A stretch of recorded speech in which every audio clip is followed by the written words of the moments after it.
21 વર્ષની દીકરીએ ગળા ફાંસો ખાઈને આપઘાત કરી લીધો. આ વાત હકીકત ઘટના છે. 2-3 દિવસ પહેલા ગણદેવી તાલુકાના કલવચ ગામમાં નર્સિંગમાં અભ્યાસ કરતી 21 વર્ષની દીકરીએ ગળા ફાંસો ખાધો. જ્યારે દરવાજો તોડીને અંદર ગયા બધા, એના હાથમાં લખેલું હતું, Chirag I miss you, I love you, કદાચ તું મને મૂકીને ખુશ રહી શકીશ પણ હું તારા વગર નહીં જીવી શકું, એમ કરીને આ ગળા ફાંસો ખાઈ લીધો.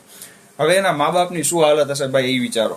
મિત્રો, આ વિડીયોમાં લાઈક ફોલો કાંઈ ન કરતા, કાંઈ જરૂર જ નથી, પણ શેર જરૂરથી કરજો, કારણ કે અમુક લોકોની જેવી માનસિકતા, મેન્ટાલિટી હોય ત્યાં સુધી પહોંચી શકે મારો વિડીયો ભાઈ એને સુધારવા માટે, કે ભાઈ જાય તો જવા દો, એનાથી સારું હશે તમારા નસીબમાં. બંને જેન્ડર માટે કહું છું, ગર્લ અને બોય, કોઈ એક માટે હું નથી કહેતો ભાઈ. છોકરાને છોકરી મૂકીને ગઈ તો જવા દો, હજારો મળશે. છોકરીને છોકરો મૂકીને ગયો તો જવા દો, તમને પણ હજારો મળશે ભાઈ. હજારોની જરૂર શું છે? દાદાએ તમારો જન્મ કર્યો ત્યારે જ તમારું પાર્ટનર નક્કી થઈ ગયું છે ભાઈ, બરોબર ને? તમારા કરિયરમાં ધ્યાન દો, ભગવાનના નામ જપમાં ધ્યાન દો, બધું સારું થઈ જશે.